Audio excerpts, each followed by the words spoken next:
की एकता, अखंडता और हितों को कमजोर करना कांग्रेस का काम करने का तरीका रहा है। तो प्रधानमंत्री नरेंद्र मोदी ने सोशल मीडिया पर ये पोस्ट डाली है और उन्होंने कांग्रेस पर जमकर निशाना साधा है और बड़ी बात उन्होंने लिखी है कि दरअसल जनता अब कांग्रेस पर विश्वास नहीं कर पाएगी और अब बड़ा हमला प्रधानमंत्री नरेंद्र मोदी की तरफ से भी बोला गया है सोशल मीडिया प्लेटफॉर्म एक्स पर। उधर एक तरफ जहां इंडिया गठबंधन की महारैली है और जिसमें इंडिया गठबंधन के सभी सहयोगी दल मौजूद हैं, बड़ी संख्या में इन दल के कार्यकर्ता भी वहां पर पहुंचे हुए हैं, नेता भी पहुंचे हुए हैं। जनसभा को एक एक कर सभी नेता संबोधित कर रहे हैं।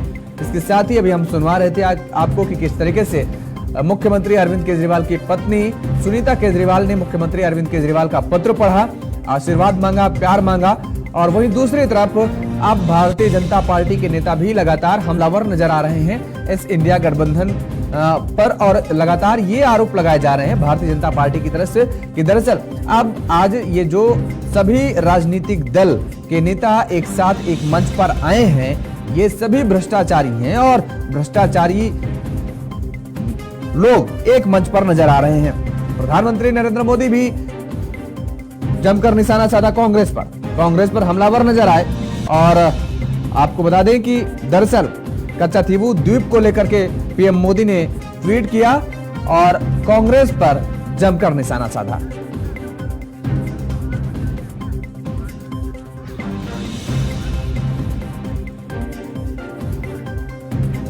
तो कई बड़े सवाल उठ रहे हैं। वो सवाल क्या है? शक्ति प्रदर्शन से फायदा होगा इंडिया गठबंधन का, क्योंकि आज जिस तरीके से अपना शक्ति प्रदर्शन इंडिया गठबंधन दिखा रहा है, ये भ्रष्टाचार के खिलाफ लड़ाई है क्या? ये भी एक सवाल लगा हुआ है। जाटलैंड से जीत की उम्मीदें हैं क्या इंडिया गठबंधन को? ये भी एक बड़ा सवाल है। और इसके साथ विपक्ष पर बीजेपी भारी पड़ सकती है क्या अभी भी? और ये डर इंडिया गठबंधन को सता रहा है या फिर भारतीय जनता पार्टी या फिर एनडीए को ये डर है कि इंडिया गठबंधन एकजुट होता नजर आ रहा है और ये एकजुटता भारी पड़ सकती है क्या बीजेपी पर? यह भी एक बड़ा सवाल है कि क्या विपक्ष पर बीजेपी भारी पड़ेगी या फिर एनडीए पर इंडिया भारी पड़ेगा? ये बड़े सवाल हैं। हमारे साथ कुछ मेहमान जुड़े हुए हैं, आपका तारुफ करा देते हैं। संदीप दुबे जी हैं, भारतीय जनता पार्टी के नेता हैं। प्रांजल तिवारी जी कांग्रेस के प्रवक्ता हमारे साथ जुड़े हुए हैं और संदीप चौधरी जी राजनीतिक विश्लेषक हमारे साथ जुड़े हुए हैं। आप सभी मेहमानों का बहुत स्वागत है। संदीप दुबे जी, शुरुआत आपसे ही कर लेते हैं। इंडिया गठबंधन एक साथ नजर आ रहा है और आज एक एक करके नेता सभी संबोधित कर रहे हैं इस महारैली को। क्या अब कुछ चुनौती लग रही है? जिस बात को आप हमेशा कहते रहे हैं कि इंडिया गठबंधन में फूट है, एक मंच पर आ नहीं सकते, दिखावा है ये सब महज और कुछ दिनों में ये सब गठबंधन भी टूट जाएगा, लेकिन आज गठबंधन के सभी दल आपको एक मंच पर नजर आ रहे हैं।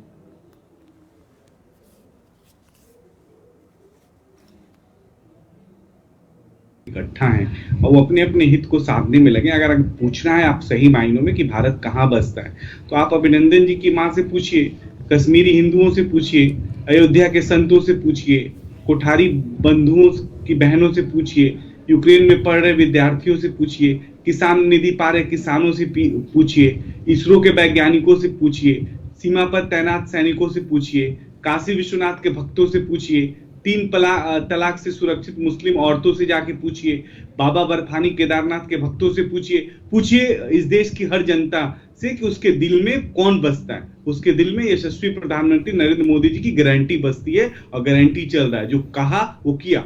अब आप प्रधानमंत्री को चुनना है, लोकसभा के सांसद का चुनाव करना है जो विश्व के पटल पे देश को अच्छे से रखे। आप बताइए, इंडिया गठबंधन के एक नेता जो भारत को विश्व के पटल पे रखे, कोई स्टेट का मुख्यमंत्री थोड़ी चुनने जा रहे हैं। ये तो जितने स्टेट के नेता हैं, चोर उच्चकों का साथ। अभी अरविंद केजरीवाल की पत्नी देखिए, उनका संदेश पढ़ रही थी विश्व पटल पर। उन्होंने कई तरीके की बातें रखी हैं कि किस तरीके से विश्व पटल पर भारत के लोगों को भरमाने की कोशिश की छवि बनेगी अगर सरकार इनकी बनती है तो।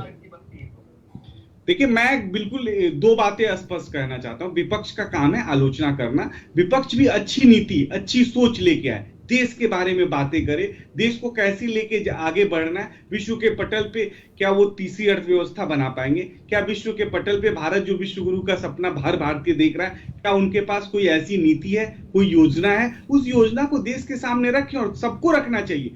हमें लगता है कि एक हेल्दी डिस्कशन, एक हेल्दी राजनीति होनी चाहिए इस देश के अंदर, ताकि जितनी भी राजनीतिक पार्टियां हैं और आम जनता को बेहतर राजनीति मिले और बेहतर राजनीति को चुनने का अवसर मिले। और ये हम सबका नैतिक कर्तव्य है, जो लोग भी राजनीति में। देखिए, अखंड भारत के विभाजन की बात अगर कोई कर है तो उसको समझना पड़ेगा कि कौन लोग हैं जो विभाजनकारी लोगों के साथ देते हैं। अब आप आज कितने सालों बाद राम मंदिर का सपना पूरा हुआ है, अब आप जनता से जाके पूछे उनकी भावनाओं को। तो आज विदेशों में जो लोग भारतीय कमा रहे हैं उनसे जाके पूछे क्या स्थिति है। तो आज देश को यशस्वी प्रधानमंत्री ने बहुत कुछ 10 सालों में दिया है, और वो आगे 5 साल की जो उनकी सोच है उसको लेके हम जनता के बीच जा रहे हैं, हम बेहतर करने की कोशिश कर रहे हैं। ये पहले ही हमने कह दिया है कि भ्रष्टाचार पे 0 टॉलरेंस है। जो भी चोर उचक्के होंगे उनकी जगह जेल है, वो जेल में रहेंगे।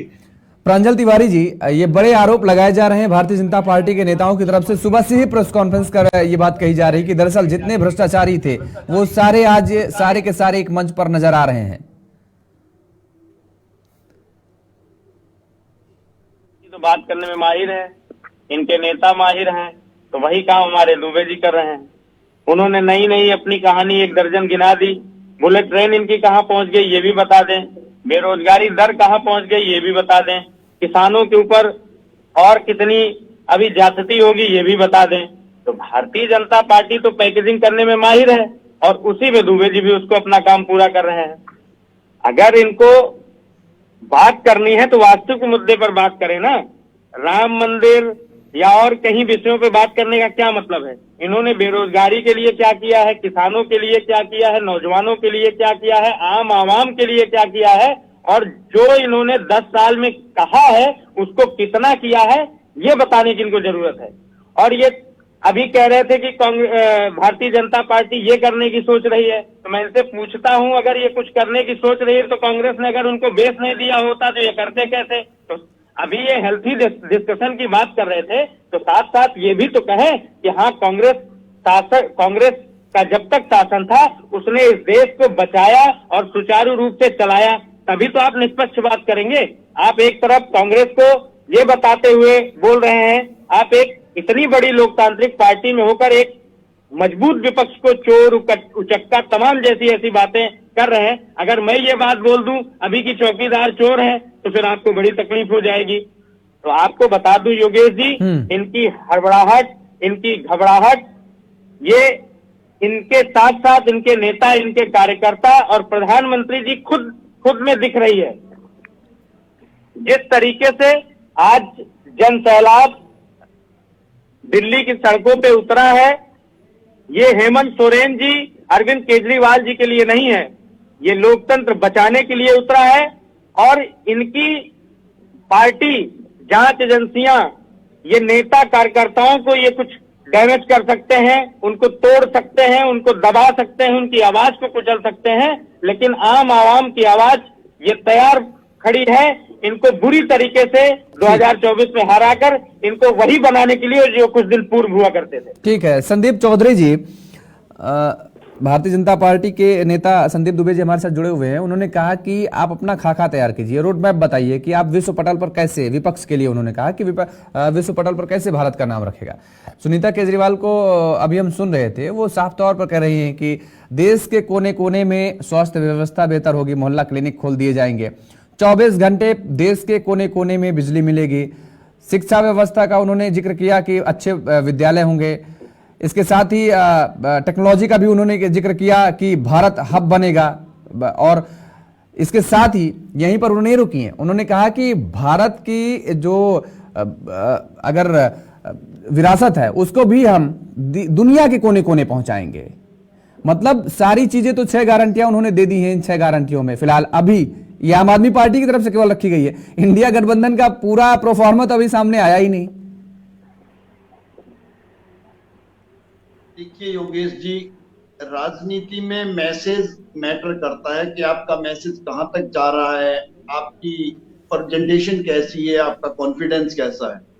तो मुझे लगता है अरविंद केजरीवाल का जेल से मैसेज पूरे देश में चला गया है कि किस तरीके की चीजें हैं, किस तरीके से पुटअप की जा सकती है और क्या उसके पास रोड मैप हो सकता है। और अरविंद केजरीवाल को देखिए, हम आरोप लगाने को कुछ भी लगा सकते हैं, लेकिन योगेश जी हल्के में नहीं ले सकते। हल्के में इसलिए नहीं ले सकते कि उस व्यक्ति ने अपने आप को प्रूव किया है, दिल्ली के अंदर भी किया है, पंजाब के अंदर भी किया है। और ये फैलाव बहुत तेजी से हुआ है और ये फैलाव आगे हो सकता है, लेकिन ये चुनाव डिसाइड करेगा कि लोगों का अरविंद केजरीवाल में विश्वास है, उसकी बातों पर ट्रस्ट है, यकीन है या नहीं है। जनता की नजर में क्या वो दोषी है? अगर वो जनता की नजर में दोषी है तो देखिए उसको समर्थन नहीं मिलेगा और वो जेल में रहेगा और उसके ऊपर दोष भी साबित होंगे। लेकिन अगर जनता का विश्वास उसको मिल गया, चाहे फिर कोर्ट से भी वो दोषी साबित हो जाए, क्योंकि ऐसे कई एग्जाम्पल आपको दे सकते हैं। ये नेल्सन मंडेला का बहुत बड़ा एग्जाम्पल है, जो करीब 35-40 साल तक लगातार जेल में रहे और जब जेल से निकल कर आए तो वो राष्ट्रपति बने। लेकिन इसके लिए जनता का विश्वास सबसे इंपॉर्टेंट है, जनता का विश्वास हासिल करना। जनता का विश्वास अगर मोदी जी और अलायंस के साथ है तो 2 बार प्रधानमंत्री बन चुके हैं, तीसरी बार जनता बनाने वाली है। नेता केवल भाषण कर सकते हैं, 400 पार का नारा दे सकते हैं, 370 पार का नारा दे सकते हैं, लेकिन उसको सार्थक करती है जनता। जनता का विश्वास किसको मिलेगा? इंडिया अलायंस को मिलेगा, जिस तरीके से ये इकट्ठे हुए हैं, या आज जिस तरीके से मोदी जी को समर्थन मिल रहा है, जिस तरीके से मोदी जी ने अपने अलायंस को जोड़ा है और इंडिया अलायंस को तोड़ करके जोड़ा है, तो ये भी इंपॉर्टेंट चीज है। लेकिन जहां तक मुझे लगता है, अगर मेरा अपना पर्सनल पॉइंट ऑफ व्यू आप देखें तो इस वक्त 2024 का जो माहौल बना हुआ है, या जो गठबंधन मुझे लगता है माइलेज ले रहा है, जो आगे चल रहा है, वो है एनडीए गठबंधन ज्यादा मजबूत स्थिति में मुझे नजर आता है, क्योंकि इंडिया गठबंधन में अभी तक भी प्रॉब्लम है। कहीं पप्पू यादव की प्रॉब्लम है, कहीं मुरादाबाद में समाजवादी पार्टी के अंदर प्रॉब्लम है, तो इनके अंदर की जो सीटों की प्रॉब्लम है, जो नेताओं की प्रॉब्लम है। देखिए, अगर राजनीति में रूट लेवल पे प्रॉब्लम है, आपके सांसद आपस में लड़ रहे हैं, आप वहां पे वो गुट बन गए, तो वो सीटें नहीं निकाल सकते, और जब वो सीटें नहीं निकाल सकते तो आप लोकसभा में मजबूत नहीं हो सकते। तो इसका खामियाजा इंडिया गठबंधन को उठाना पड़ सकता है। बिल्कुल। अब संदीप दुबे जी, क्या ये वजह है, क्योंकि अरविंद केजरीवाल को लेकर के जिस तरह के संदीप चौधरी जी ने कहा, और कहा ही नहीं, देखा भी, सभी ने देखा कि दिल्ली में आपके केंद्र में सरकार होते हुए दिल्ली में आप सरकार नहीं बना पाते हैं, और मोदी लहर चलती है इतनी भयावह तरीके से पूरे देश में कोने कोने में, लेकिन दिल्ली में नहीं चल पाती है। विधानसभा के चुनाव में एमसीडी के इलेक्शन होते हैं, उसमें भी नहीं चल पाती है। इस बार तो वो भी गया हाथ से। पंजाब में सत्ता पर आम आदमी पार्टी काबिज हो जाती है इतने कम समय में। ये उपलब्धि आम आदमी पार्टी की तो है, बड़ी उपलब्धि मानी जाएगी, इतिहास रच दिया उसने। तो क्या ये जो आम आदमी पार्टी के नेताओं की तरफ से कहा जा रहा है कि डर सता रहा बीजेपी को, क्या यही सच है? नहीं योगेश जी, मैं संदीप जी की बात को और बड़ा कर देता हूं। संदीप चौधरी जी, देखिए, भारतीय राजनीति की धुरी आजादी के बाद अब तक भ्रष्टाचार ही रहा। इंदिरा जी की इमरजेंसी रही हो या उसके बाद भी जब भी सत्ता परिवर्तन भारत में हुआ, ज्यादातर कांग्रेस के खिलाफ ही रहा, वो भ्रष्टाचार विषय रहा, और उसके नायक आए, वो चाहे जयप्रकाश जी का आंदोलन रहा हो या अरविंद जी के अन्ना जी का आंदोलन। एक व्यक्ति का विश्वास रहता है कि व्यवस्था बदलेगी, सिस्टम में बदलाव होगा, लेकिन अब इसके वजह से जनता वोट देती है। वो बदलाव का नेतृत्व भी मिला अरविंद जी को, मैं इसको स्वीकार करता हूं, इसमें कोई बड़ी बात नहीं। हम सब लोगों को भी लगा भविष्य में कि एक अच्छी राजनीति देश को भी मिलेगा, एक सुचिता आएगी, एक ऐसी व्यवस्था बनेगी। लेकिन मैं आज कह सकता हूं कि अगर भ्रष्टाचार विरोधी आंदोलन का किसी ने भ्रूण हत्या करी, किसी पार्टी ने भ्रूण हत्या करी, तो आम आदमी पार्टी है। किसी नेतृत्व, आज नेतृत्व से सबका विश्वास हट गया। अब दिल्ली की जनता, यही चुनाव हो रहा है, आप देखिएगा, आज वही केजरीवाल जो भ्रष्टाचार की बड़ी बड़ी बातें करते थे, वही केजरीवाल जो कसम खाते थे किसी किसी लोगों के, आज वो सब वो काम कर रहे हैं। वही लोग जो कल इनके खिलाफ थे, जिनको गालियां देते थे सुबह शाम दिन रात, आज वो सब लोग इनके साथ हो गए। तो ये गंगा नहा लिया आज की डेट में। नहीं, ये तो सभी राजनीतिक दलों में, ये तो संदीप जी, ये तो सभी राजनीतिक दलों में देखने को मिल रहा है। आप भी जिन नेताओं को कोसते थे वो आज आपके साथ हैं, तो उन्होंने गंगा नहा लिया। लेकिन आपने ये कहा कि वो दौर था, भ्रष्टाचार का दौर था, ठीक है, मान लिया भ्रष्टाचार का दौर था। अभी एमसीडी के चुनाव हुए, 10 साल 9 साल आप थे सरकार में, 10 साल हो गए अब तो, वहां से आप सत्ता आपके हाथ से चली गई। पंजाब में जब चुनाव हुआ तब भी 7-8 साल आपने पूरा केंद्र में अपना कार्यकाल पूरा कर लिया था। तब आखिर जनता क्यों नहीं विश्वास जता पाए कि नहीं, भारतीय जनता पार्टी है, पंजाब में भी बीजेपी को लाओ, भ्रष्टाचार मुक्त बनाओ? हम कोई भी बातें करते हैं राजनीति में रहने वाले लोग, उसको सहज स्वीकार करना पड़ेगा कि जनता सबके आचरण देखती है और हम सबके अच्छे बुरे कर्म से हमारा राष्ट्र प्रभावित होता है। हम सबको मिलकर अपने देश समाज के लिए बेहतर करना है। हम किसी भी राजनीतिक दल में काम कर रहे हो तो जनता के ऊपर तो अंतिम निर्णय होता ही है ना। तो आज जो जनता जो निर्णय कर रही है, आज मैं फिर सहर्ष इसको स्वीकार करता हूं कि पूरे देश में आज मोदी जी की गारंटी चल रही है। मोदी जी के विश्वास पे जनता विश्वास कर रही है और जनता को लगता है कि मोदी जी ने जो कहा वो मोदी जी ने किया। तो इस बात पे, इस विश्वास पे जो भारत को आगे ले जाने की तीसरी अर्थव्यवस्था की हम बात करते हैं या भारत के बारे में जो सोच है, वो आप विश्व के किसी भी कोने में चले जाइए, भारत मजबूत दिखता है सबके नजर में। तो ये आश्वासन, ये विश्वास भारतीयों ने खुद पैदा किया है। छोड़ो कल की बातें, कल की बात पुरानी, नए दौर में हम लिख रहे हैं मिलके नई कहानी, हम हिंदुस्तानी। अब ये सोच के साथ भारत दौड़ लगा रहा है, आगे बढ़ रहा है। अब जो लोग इसके पैर खींचने में लगे हुए हैं, जो इसको हमें नुकसान पहुंचाने में लग रहा है, तो देश को नुकसान पहुंचा रहे हैं। और अरविंद सिंह से कोई व्यक्तिगत दुश्मनी थोड़ी है, उन्होंने कुछ गलत काम किया, करप्शन नहीं, ऐसा नहीं है। ये यहाँ पर संदीप जी आपके मुंह से निकल गया, ये आप ये जान करके बोल रहे हैं कि आपको नुकसान पहुंचा रहे हैं तो वो देश को। ऐसा नहीं है कि बीजेपी है तो देश है, बीजेपी मतलब देश, देश मतलब बीजेपी। ये आप गलत बोल गए। आज योगेश जी, देश मतलब बीजेपी है। नहीं, फिर ये आप गलत फहमी में है। फिर आप अगर कह दीजिए, सुनिए, अब मैं बोल रहा हूँ। अच्छा ठीक है संदीप दुबे जी, ठीक है, रुकिए, मैं आपको रोकूंगा। देश मतलब बीजेपी नहीं है, देश मतलब बीजेपी नहीं है। एक जी जान लीजिए, Indira is India, India is Indira करके देख लिया कांग्रेस ने। और अगर आपने भी ये कोशिश की, आपने भी देश को ये चैलेंज दिया, तो आपको भी मुंह की खानी पड़ेगी। संदीप जी, ये लिख लीजिए, India is Indira, Indira is India करके कांग्रेस ने देख लिया। और बीजेपी देश है, देश ही बीजेपी है, भारत है। तो ये कंफ्यूजन में मत रहिएगा, ये भारत है, ये कंफ्यूजन में मत रहिए। भारतीय जनता पार्टी कभी भारत नहीं हो सकती। गर्व है वो उन्हें, नहीं, आपको गर्व है, आप भारतीय जनता पार्टी के नेता हैं, आपको गर्व होगा, आप उसके प्रवक्ता हैं।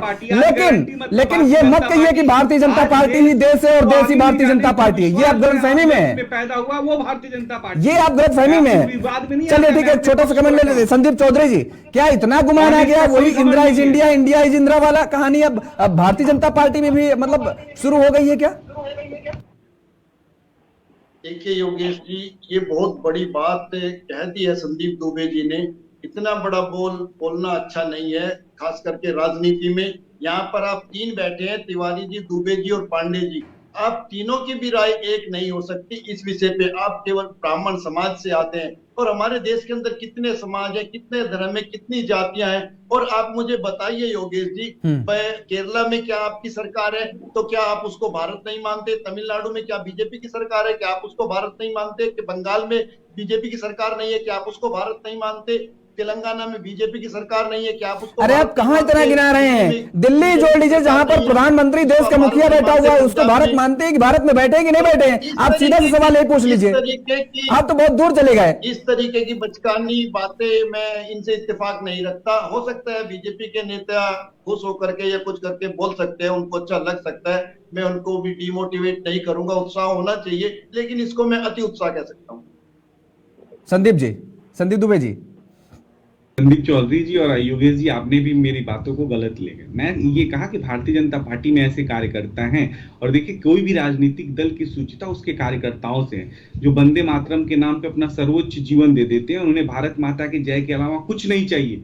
आप चले जाइए, उनको सिर्फ और सिर्फ वो इसलिए जी रहे हैं। तो जहां ऐसी संगठन हो, जिस पार्टी के पास ऐसे लोग हो, वो देश में क्षमता रखते हैं कि इस देश को आगे ले जाएं। और देश का विश्वास इसीलिए उन पे है। उस विश्वास को कायम करने का काम यशस्वी प्रधानमंत्री नरेंद्र मोदी जी ने कहा। संदीप जी, मैं अगर कह रहा हूं कि मुझे भारतीय होने पे गर्व है, मैं भारत को आगे ले जाना चाहता हूं।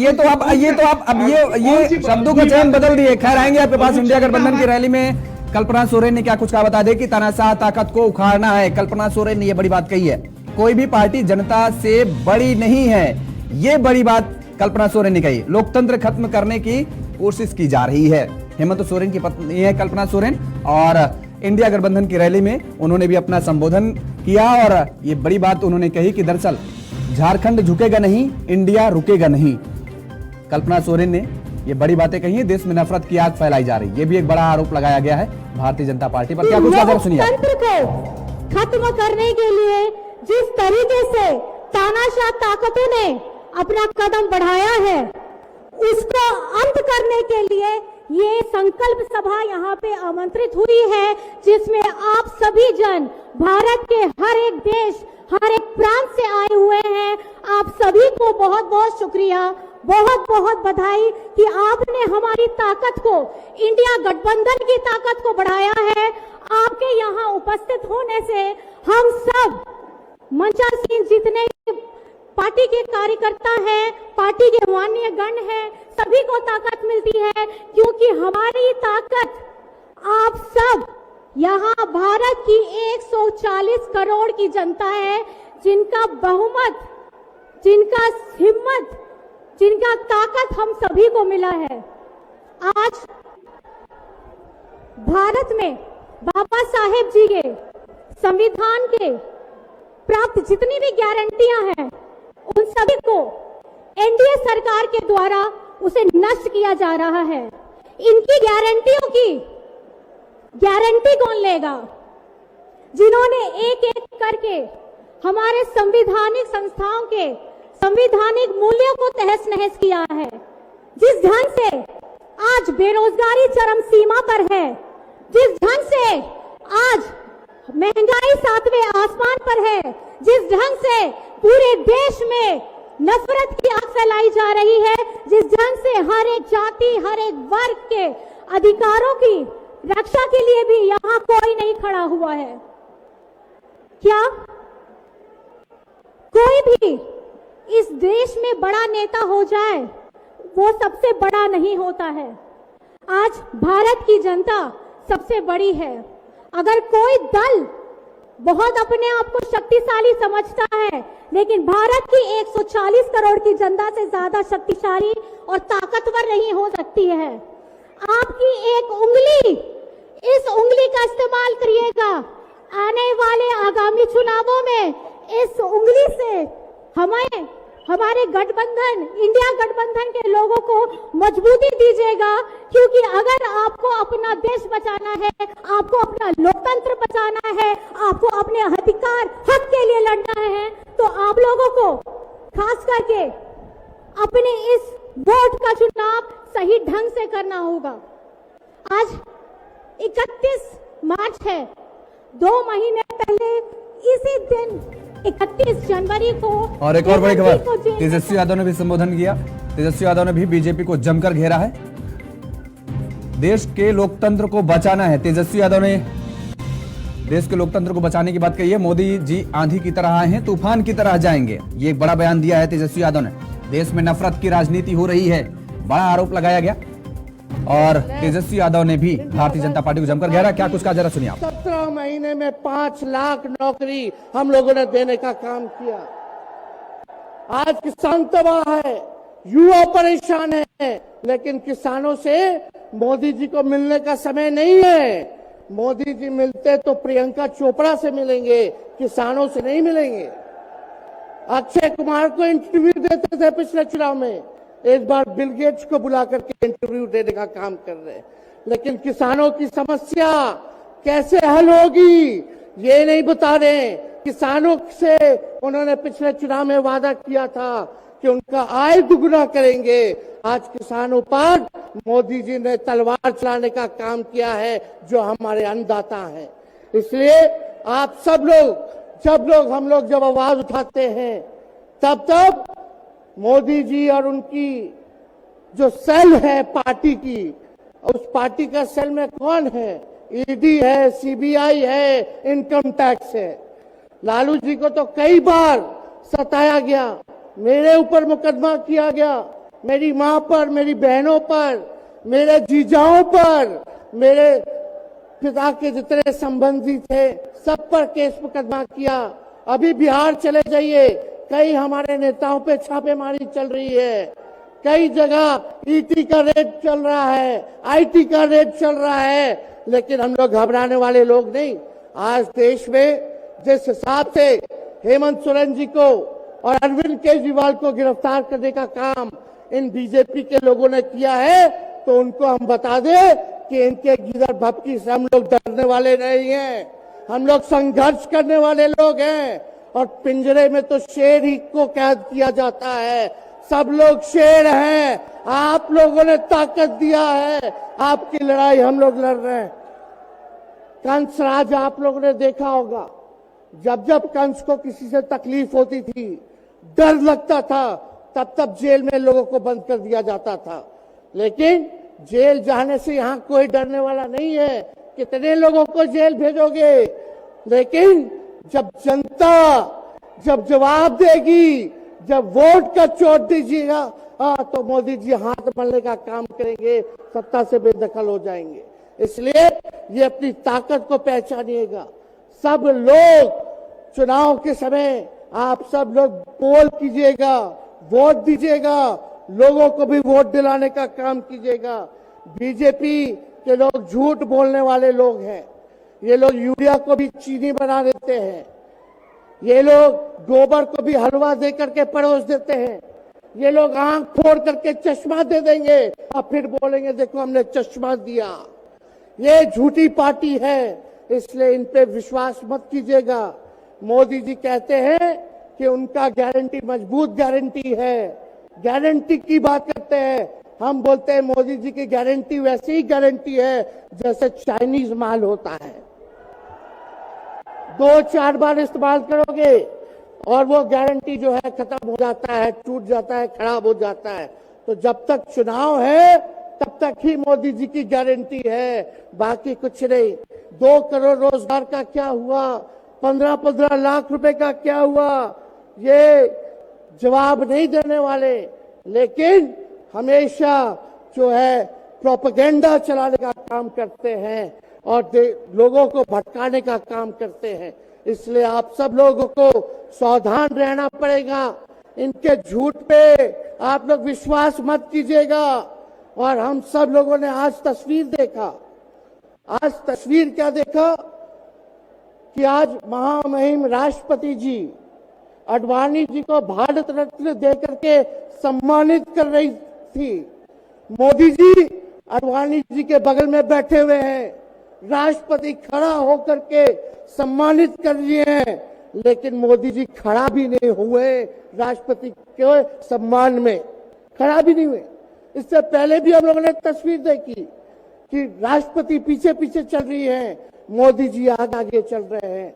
ये हम आप सब लोगों को बताना चाहते हैं कि इनका संविधान पे कोई विश्वास नहीं है। ये लोग नागपुरिया कानून को लागू करना चाहते हैं, आरएसएस के एजेंडे को लागू करना चाहते हैं। इसलिए ज्यादा कुछ ना कहते हुए एक आंकड़ा हम जरूर बताना चाहेंगे। देश में इंटरनेशनल लेबर ऑर्गेनाइजेशन ने सर्वे किया है, उसमें आंकड़े हैं कि आज देश में बेरोजगारों में से 83% युवा है। पढ़े लिखे युवाओं में बेरोजगारी लगभग 65% है। ग्रामीण क्षेत्रों में सिर्फ 17.5% युवाओं के पास ही काम है। यानी भारत की आत्मा गांव में 82% युवा आज बेरोजगार हैं और मोदी जी इसके बारे में कोई काम नहीं किया।